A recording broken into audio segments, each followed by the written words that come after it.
Evet, selamlar FIFA Haber takipçileri. Bir süredir YouTube'da çok aktif değildik. Son 2-3 haftada olan olaylar zincirini detaylı olarak inceliyorduk. Bununla ilgili bir video hazırlıyorduk.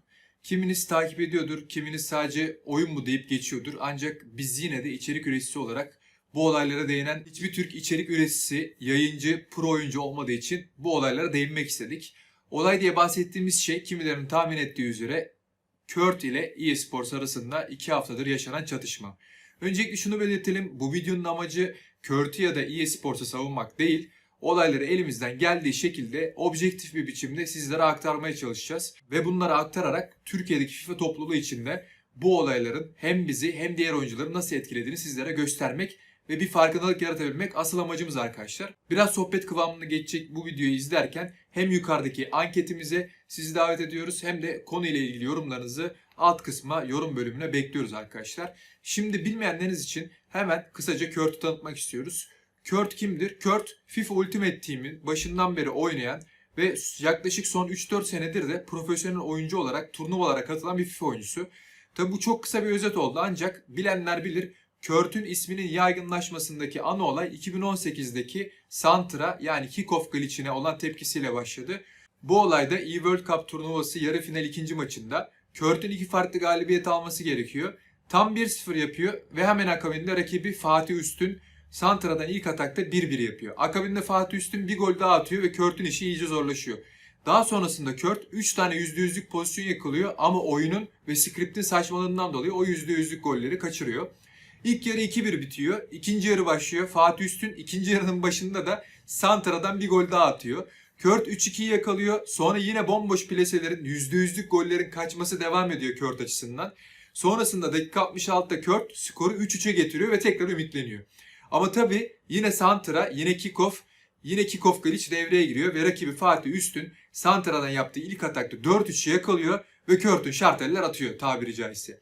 Kolu bırakıp yayını terk ediyor. Tabii İE de turnuva ve organizasyon sorumluları Kurt'e oyunu bitirmesi gerektiğini iletiyorlar. Kendisini zor da olsa ikna ederek tekrar konsolun başına geçiriyorlar. Ve kaldığı yerden maça devam etmesini istiyorlar Kurt'ten. Kurt tabii protestosuna konsol başında da devam ediyor. Ve kendi sahasında paslaşarak rakibini tabiri caizse T'ye alarak hiçbir şey yapmadan maçı tamamlıyor. Evet, Kurt'un bu tepkisi o güne kadar 1-2 yıldır bu kickoff bug'ından bahseden, bu kickoff glitch'inden bahseden YouTuber'ların, yayıncıların, Game Changer ekibinin bir kısmının beğenisini topluyor diyebiliriz. Bu aslında FIFA tarihi açısından da önemli bir olay diyebiliriz. Çünkü eninde sonunda biri resmi bir turnuvada bu şekilde korkusuzca tepkisini oyundaki saçmalıklara karşı koyabiliyor arkadaşlar.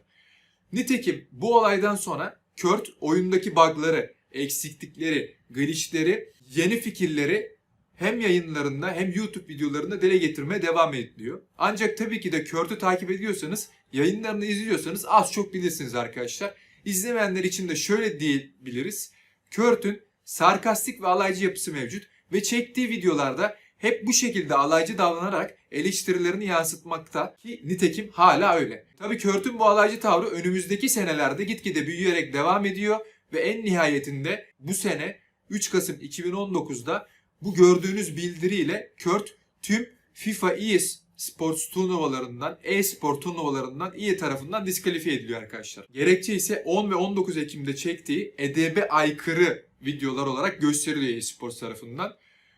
Tabii Kurt bu tip olaylara daha önceki senelerden de alışık olduğundan dolayı yine bu karara alaycı bir tweet ile cevap veriyor ve eSports tarafından bir suç işlendiğini belirterek FBI, CIA hatta Donald Trump'ı göreve çağırıyor. Tabii bu atışmaları biz tabiri caizse makara yaparak yorumlasak da işlerin her sene böyle olduğunu ve birkaç ay sonra bu durumun düzeleceğini düşünüyorduk. Ancak durum belli bir noktada daha da vahimleşmeye başladı bu sene içinde. FIFA toplulukları ikiye ayrılmıştı. Bir kısım Kurt'un banlanmasının haklı olduğunu belirtiyor. Diğer kesim ise oyunda yanlış giden şeylerin alaycı bir şekilde belirtilmesinde bir sorun olmadığını, eSports'un Kurt ile uğraşması yerine oyunda geliştirme yapması gerektiğini inanıyordu. Tabi bu süreçte Kurt ve çoğu kişi EA'nin kendi yöneticileri tarafından kontrol edilen resmi FIFA topluluk forumlarında bu oyundaki yanlış giden şeyleri, momentumu, input ve button delay'leri, oyun içinde olan saçma sapan scriptleri görüntü ve videolarla anlatmaya çalışıyordu.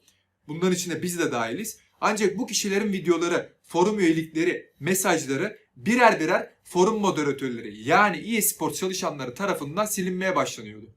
İşte bu noktada Kurt, yanlış hatırlamıyorsak Şubat ayının ortalarında bir video çekerek bu EA topluluk yöneticilerini hedef almaya başladı. Hani bu mesajları, görüntüleri, bu input delay'lerden, momentumlardan bahseden kişileri silen insanları. Kurt ilk videoyu çektiğinde şunları söylemişti. Bu video serisinin devamı gelecek. Hepsinin tek tek yaptıklarını, yapamadıklarını ifşa edeceğini belirtmişti. Ancak dedik ya, bu eSports'un tam da ihtiyacı olan şeydi. Yani kendi çalışanlarına herhangi bir kişi ya da kurum tarafından saldırılması ve karşı tez oluşturabilmesi. Bu açıdan Kurt bir yerde EA'nin ekmeğine yağ sürdü ve EA bunu öne sürerek Kurt'un FUT kurucu hesabını, FUT Founder hesabını tamamen banladı arkadaşlar. Kurt'un bu olaydan sonraki tweet'i bu şekilde arkadaşlar. Kurt'a atılan mail, Kurt'un oyun içindeki uyarısı ve üstünde de tweet'i var.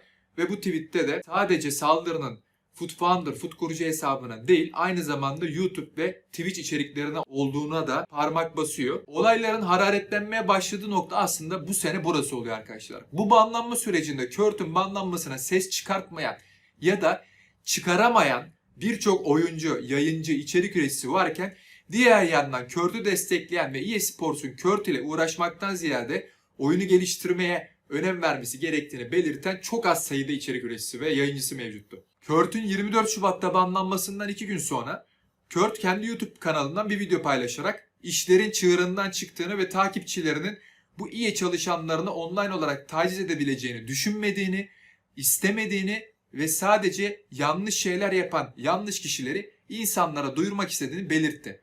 Ve her ne kadar amacım bu olmasa da söylemem gereken bazı şeyleri söyledim. Yine yukarıya ekran görüntüsünü hatta alt yazılı olarak bıraktık buraya.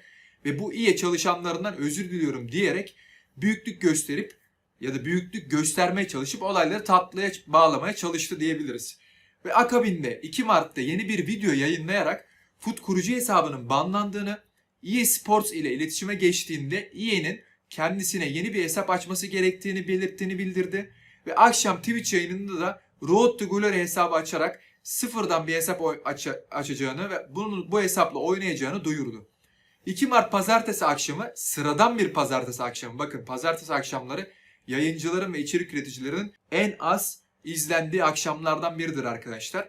Pazartesi sıradan bir akşamda Kurt Twitch yayınına başladıktan sonra gümüş ve bronz oyuncularla maç yaparak 15-16 bin izleyiciye ulaştı. Canlı izleyici. Ve bu izleyici sayısı yayının çoğu bölümünde 15 binin altına düşmedi diyebiliriz. Bu rakam paket açılışı, FIFA Points harcaması, yayın çekilişi veya herhangi bir promosyonların yapılmadığı sıradan bir pazartesi akşamına göre normal FIFA yayıncılarına kıyasla çok yüksek bir rakam diyebiliriz arkadaşlar. Tabi bu yayın EA'nin de dikkatini çekmiş olacak ki ertesi gün Türkiye saatiyle saat öğlen 4.30'da Vancouver Kanada saatiyle sabah 5.30 diyorum arkadaşlar. Neden Vancouver Kanada? Çünkü eSports'un ana ofisi burada. Sabah 5.30'da Kurt'un bu yeni hesabı kuralları ihlal ettiği gerekçesiyle banlandı. Bu hesap da banlandı. Bu olaylar olurken yine büyük yayıncılardan siz az çok kim olduğunu tahmin edebiliyorsunuz arkadaşlar. İsim vermek istemiyorum burada. FIFA YouTuber'larından, içerik üreticilerinden, pro oyunculardan neredeyse hiç ses çıkmadı diyebiliriz. Sadece ve sadece birkaçı elini taşın altına koyarak EA'nin bu haksızlığına kafa tutabildi diyebiliriz. İşte onlardan bazı örnekleri gösteriyoruz.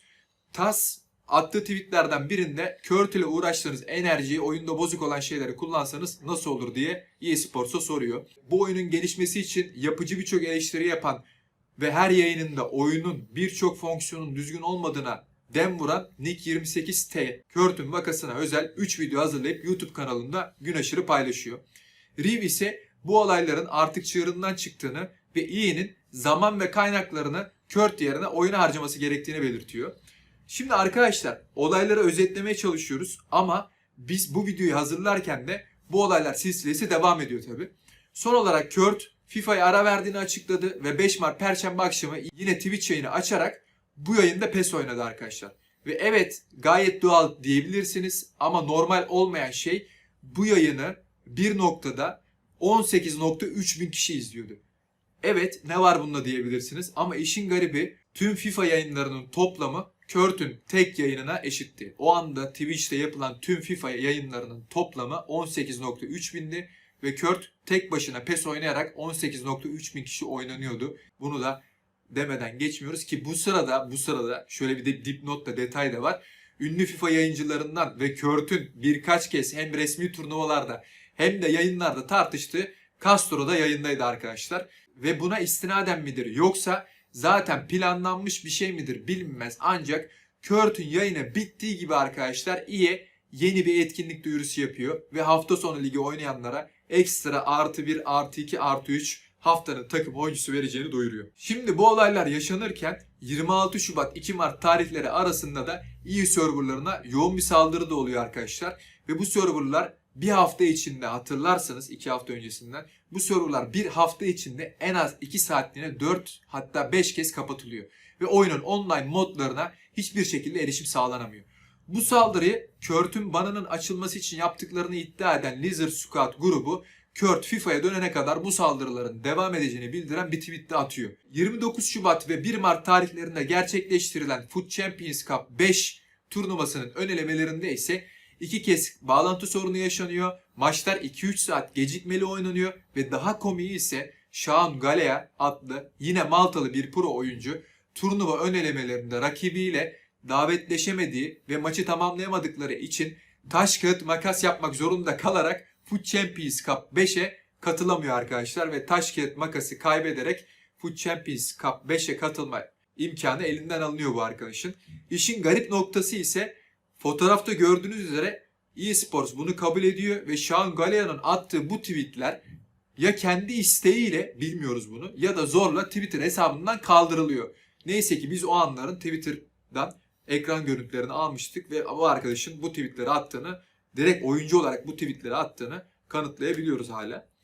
Şimdi bu olayların dışında dünyaca ünlü profesyonel FIFA oyuncusu F2Tex, Kört'ün banlanmasından bir gün önce şu açıklamayı yapıyor arkadaşlar. Bu oyunu kimse eğlenerek oynamıyor diyor. Ve bunu eSports'un canlı etkinliklerinden birinde canlı olarak, o arada yanlış hatırlamıyorsam 30 bin 40 bin kişi falan izliyordu. Yani 40 bin kişiye canlı söylüyor ve bu e-spor haberlerinde başı çekiyor tabii bu haber. Kört'ün, Nick'in, Randı Foot Market'in daha önce defalarca hem yayınlarında hem videolarında söyledikleri şeyi EA'nin altın çocuğu diyebileceğimiz F2Tex EA'nin kendi canlı yayınında söylüyordu arkadaşlar. Evet, bakacak olursak ben yaklaşık 4,5 aydır Division 1 oynuyorum arkadaşlar ve ne yazık ki Division maçlarından gram zevk almıyorum.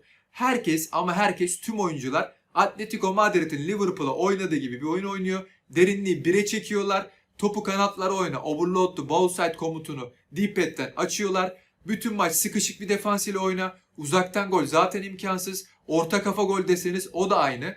Yani pro oyuncuların turnuva maçlarını bile insanlar izlemek istemiyor. Çünkü o turnuva finallerini izlemekten hiç keyif almıyorlar. O turnuva finallerini 100 bin kişi izliyor ama 95 bini sadece ve sadece orada izleyicilere dağıtılan ödülü almak için izliyor. Çünkü oynanan oyunlarda izlenme keyfi, izlenme heyecanı, aksiyon diye hiçbir şey yok arkadaşlar ne yazık ki.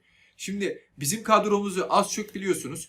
Pro oyuncu değiliz ama çoğu pro oyuncuda olmayan bir kadroya sahibiz diyebiliriz. Ama şu oyundaki skriptlerden, saçmalıklardan, olmadığı iddia edilen momentumdan ve özellikle bu sene iyice çığırından çıkan server ve delay problemlerinden dolayı ne yazık ki oyundan 4,5-5 aydır gram zevk alamıyoruz arkadaşlar.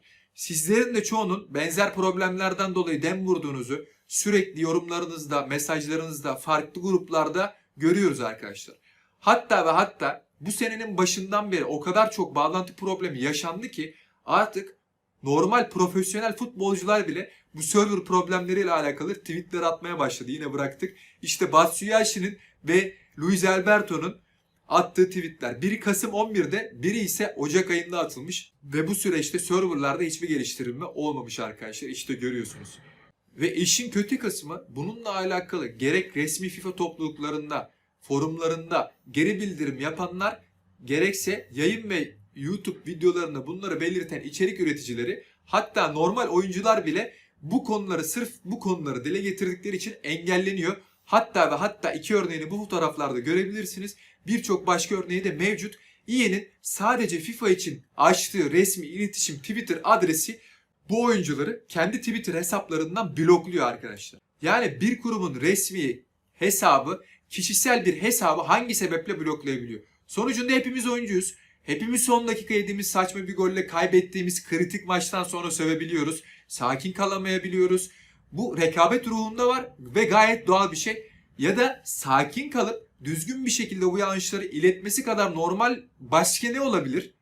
Kişi ve kişiler EA'ye küfür etse de, oyunun iç dinamiklerine sövse de ya da düzgün bir şekilde iletse de kurumsal bir hesabın kolaya kaçarak bu hesapları bloklaması EA'nin sosyal medya yönetiminde ne kadar zayıf olduğunun göstergesidir. Kurumsal Twitter hesabı diyoruz arkadaşlar. Bu hesapları takip eden 7 milyondan fazla Twitter kullanıcısı var. Kurumsal bir hesabın oyunu sattığı oyuncusuna, yani aslında müşterisine kızma gibi bir lüksü olmaması gerekiyor. Olamaz da. Biz bir hizmet satın alıyoruz. Bu hizmete ödediğimiz ücretin hakkını istemek en doğal şeylerden biri. Ama sinirle, ama sakinlikle. Burada bakın şunu savunmuyoruz. Bu arada hani git şahsi küfür et. Bu ayrı bir nokta. Ama oyuna sövmek, oyunun işleyişine, iç dinamiğine, oyun mekaniğine sövmek bu tip kurumsal hesapların tolere edebileceği bir şey olması gerekiyor sonuçta. Özellikle bu sene takip edenleriniz bilir. Yanlış atılan tweetler, yanlış açıklanan haftanın takımı oyuncuları, yanlışlıkla erken atılan kadro kurma görevleri, SBC tweetleri, EA'nin sosyal medya iletişimi konusunda ne kadar çuvalladığının göstergesidir diyebiliriz. Şimdi bu olayların dışında takip edenler bilir, Fransa'da açılacak bir dava mevcut arkadaşlar. Şu anda Belçika, Hollanda ve Lüksemburg'da FIFA Points satışı yasak. Fransa'da da bununla alakalı girişimler başlamışa benziyor. Bunun en önemli sebeplerinden biri de EA'nin hukuksal açığı kullanarak her ne kadar paketlerde oyuncuların çıkma şansını 2 sene önce belirtmeye başlasa da bazı özel etkinliklerdeki özel oyuncuların çıkma şansı %1'den az şeklinde gösterilmekte. Burada hukuki olarak EA'nin bu oranı tam olarak belirtmesi gerekiyor arkadaşlar. Bu oran %0.0001 mi yoksa 0.90 mı, 0.99 mu, 0.50 mi? Bunun ayrımı mevcut değil. Ve doğal olarak oyuncular bunu %1'e yakındır ya nasıl olsa diyerek inanılmaz paralar harcıyorlar. Ve sonunda size açtığınız onca paketten tek kalan en iyi 89'luk Harry Kane, 88'lik Cavani oluyor. Bununla ilgili olarak da şu resimde gördüğünüz videoyu izleyebilirsiniz arkadaşlar. Hakikaten ufuk açan bir video ve pek çok noktaya değinilmiş bu videoda. Videonun orijinal hali Fransızca ama İngilizce altyazı da mevcut. Şimdi bu konuyu da bir kenara bırakalım. Olayımız sadece aslında Kurt değil, genel anlamda bu oyunda yanlış giden şeyleri size anlatmak istememiz. Şimdi bir başka noktaya değinecek olursak, Türkiye ve Balkanlara yapılmayan yatırımlara girmek istemiyoruz bile arkadaşlar. Haftanın takımına 5 haftada bir zorla sokulan Süper Lig oyuncuları, belki 90 tane ikonun %20'sinden %25'inden daha iyi bir kariyere sahip oyuncularımızın, Türk oyuncuların hala ikon olarak oyuna gelmemeleri, Türkçe spiker eksikleri, Balkanlara veya Türkiye'ye yakın bir yere server açılmaması, yani bunlar saymakla bitmez. Şimdi bunları neden paylaşıyorsunuz? Ne alaka diyebilirsiniz. Arkadaşlar burada önemli olan nokta bu olayların bilincine varabilmek, bu olayların farkında olabilmek. Amacımız en başta dediğimiz gibi sizlere bu farkındalığı yaratabilmek. Tamam, oyun oynuyoruz, eyvallah, eğleniyoruz, eğlendirmeye çalışıyoruz ama aynı zamanda da bilgilendirmek ana amaçlarımızdan biri bizim. Evet, oyunu o kadar seviyorsan hala niye oynuyorsun diyebilirsiniz. Haklısınız bu görüşü belirtmekte de. Ancak ne yazık ki EA'nin FIFA oyunu tekelleşmiş durumda. PES'i de oynadık. PES ne yazık ki hakikaten FIFA'nın şu kötü haliyle bile karşılaştırabilecek bir durumda değil arkadaşlar. Ve Uluslararası Futbol Federasyonu diye bildiğimiz FIFA ne yazık ki lisans kullanma hakkını sadece EA Sports'a vermiş durumda. Ve bizler de gerçek kulüp adlarıyla, gerçek oyuncu isimleriyle mümkün olabildiğince bir futbol simülasyonu oynamak istediğimiz için bu oyunu oynuyoruz. Evet, bu sene oyun hakikaten kötü. Tabiri caiz ise hep dediğimiz gibi kanser, ama ne yazık ki ve ne yazık ki alternatifi de yok arkadaşlar. Bu arada çok ufak bir dipnot da geçmek istiyorum. Bu kötü vaziyete rağmen yapılan araştırmaya göre Ocak ve Şubat aylarının birinci haftası İngiltere'de en çok satılan oyun yine FIFA 20 arkadaşlar. Ve yapılan araştırmaya göre FIFA alan oyunculardan %70'lik bir kısım Ultimate Team oynuyor. Arkadaşlar Şubat gelmiş. Oyunun bitmesine kalmış 3 bilemediniz 4 ay. eSports'un Şubat ayında hala zirvede olması ve oyun içi dinamiklere, gecikmelere bu kadar önem vermemesi bizim asıl şaştığımız konudur. Bu arada Türkiye'de geçtiğimiz sene 2019 yılı içinde en çok satılan oyunlarda da yine FIFA 3. sıraya almıştır. Yine söylüyoruz. Her ne kadar söylesek de bu oyunu seviyoruz ve bunları size anlattığımız için oyundan nefret ettiğimizi düşünmenizi istemiyoruz. İnsanların sevdikleri bir şeyin daha iyi olmasını istemesi kadar doğal bir şey yok. Belki bu görüşlerimizin, anlattıklarımızın, verdiğimiz örneklerin bir kısmına sizler de hak veriyorsunuz ve bizim gibi düşünüyor olabilirsiniz. Önce bu olayların bilincine varacağız. Daha sonra ücret ödeyip edindiğimiz hizmet karşısında memnun kalmadığımız noktalar varsa bu konularda aksiyon alabileceğiz ya da sesimizi duyurabileceğiz. Ama beraber ama tek başımıza. Bu bilgilendirme videosunun sonuna geldik arkadaşlar. Elimizden geldiğince objektif ve kanıtlarla olayları anlatmaya çalıştık. Videonun başında da belirttiğimiz gibi amacımız kimse artık FIFA oynamasın ya da Kört'ü savunalım hep beraber ya da Kört saçmalıyor, öyle iş mi olur gibi belirli bir fikri size empoze etmek değil arkadaşlar. Bu olayların yorumu tamamen size kalmış arkadaşlar. Ve bu yorumlarınızı da videonun sonunda sizlerden bekliyor olacağız. Bildiğiniz gibi Malta'da yaşıyoruz. Geçtiğimiz gün Kört'e Twitter üzerinden ulaşmaya çalıştık. Kendisiyle bir röportaj yapmak istediğimizi ve bu konuyla ilgili Türk FIFA takipçilerini kendi ağzından direkt bilgilendirmek istediğimizi de belirttik. Eğer Kört kabul ederse önümüzdeki dönemde de onunla ilgili çekeceğimiz videoyu kanalımızda paylaşıyor olacağız arkadaşlar. Zaman ayırdığınız için ve izlediğiniz için teşekkür ediyoruz. Sonraki videolarda daha iç açıcı videolarda görüşmek üzere diyelim. Hoşça kalın.